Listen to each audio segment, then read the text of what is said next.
friends, welcome back to my channel HARINI'S Creative Hacks. இன்னைக்கு நம்ம சேனல்ல ஸ்ப்ரவுட் சாலட் அதாவது பச்சை பயிறு சாலட் எப்படி பண்றது நம்ம பார்க்க போறோம். பாத்தீங்களா பார்க்கவே ரொம்பவே ஸ்பைசியா இருக்கு. எப்படி பண்றது வாங்க வீடியோக்குள்ள போய் பார்த்துடலாம். இப்போ 100 கிராம் அளவுக்கு பச்சை பயிரை இந்த மாதிரி 8 மணி நேரம் ஊற வச்சு நல்லா வாஷ் பண்ணி எடுத்திருக்கேன். இப்போ ஒரு ஒயிட் கிளாத் அதாவது ஈரமான வெள்ளை துணியில இதை நம்ம சேர்த்துக்கலாம். அது காஞ்சு போயிருந்தால் நம்மளுக்கு பச்சை அதை முளையே வராது. அதனால் ஈரமான டவலாக இருக்கிறதுக்கு எடுத்துக்கோங்க.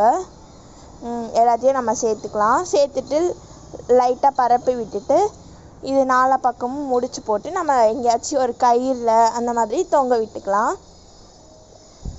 அதில் முளை வரத்துக்கு 24 hours ஆகும், 1 day. பார்த்தீங்களா இப்போ முளை வந்துருச்சு. நான் ஓப்பன் பண்ணி காட்டுறேன், அந்த வீடியோ ஸ்கிப் ஆகிடுச்சு, சாரி.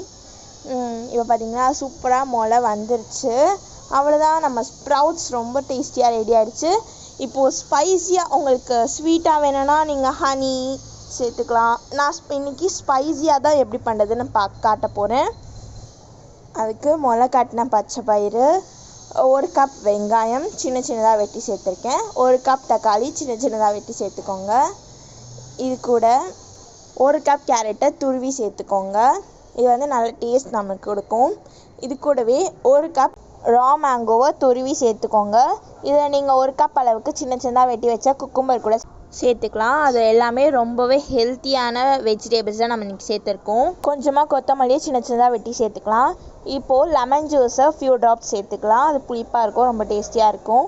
அது கூட தேவையான உப்பு, 1-2 டீஸ்பூன் பெப்பர், காரத்துக்கு ஏமே கூடவோ குறைப்போ சேர்த்துக்கலாம். 1/4 டீஸ்பூன் சீரகத்தூள், எல்லாத்தையும் சேர்த்து நம்ம நல்லா மிக்ஸ் பண்ணிக்கலாம். இது எவ்வளோ மிக்ஸ் ஆகுதோ அவ்வளோ ரொம்ப டேஸ்டியாக இருக்கும். அந்த காய், அந்த ஸ்ப்ரவுட்ஸ், அந்த ஸ்பைசினஸ் எல்லாமே கலந்து வரும்போது ரொம்பவே டேஸ்டியாக இருக்கும். இதில் நீங்கள் கெச்சப் கூட 1 டேபிள் ஸ்பூன் சேர்த்துக்கலாம். அதுவுமே ரொம்ப குட் ஃப்ளேவர் தரும். எல்லாமே நல்லா கலந்தாச்சு. பார்த்தீங்களா சூப்பராக ரெடி ஆகிடுச்சு. இதோட பெனிஃபிட்ஸ் வெயிட் லாஸ் பண்ண ரொம்பவே ஹெல்ப்ஃபுல்லாக இருக்கும். இது ரொம்பவே ஹெல்த்தியானது. இதில் ப்ரோட்டீன்ஸ், நியூட்ரிஷன்ஸ் அதுமாதிரி நிறைய இருக்குது. கண்டிப்பாக ட்ரை பண்ணி பாருங்கள். சாதாரணமாக சாப்பிட பிடிக்கலன்னா இன்னுமே சாலட் பண்ணி சாப்பிடுங்க. இந்த வீடியோ உங்களுக்கு பிடிச்சிருந்துச்சுன்னா லைக் பண்ணுங்கள், ஷேர் பண்ணுங்கள், கமெண்ட் பண்ணுங்கள். அண்ட் மறக்காமல் நிறைய டிப்ஸ் அண்ட் ரெசிபீஸ் பார்க்க சப்ஸ்கிரைப் பண்ணுங்கள். இன்க்ரீடியன்ஸ் டிஸ்கிரிப்ஷனில் இருக்குது, மறக்காமல் பாருங்கள். தேங்க்ஸ் ஃபார் வாட்சிங். நிறைய ரெசிபீஸோட அப்டேட்ஸ் பார்க்கணுன்னா என்னோட இன்ஸ்டா ஐடியை ஃபாலோ பண்ணுங்கள்.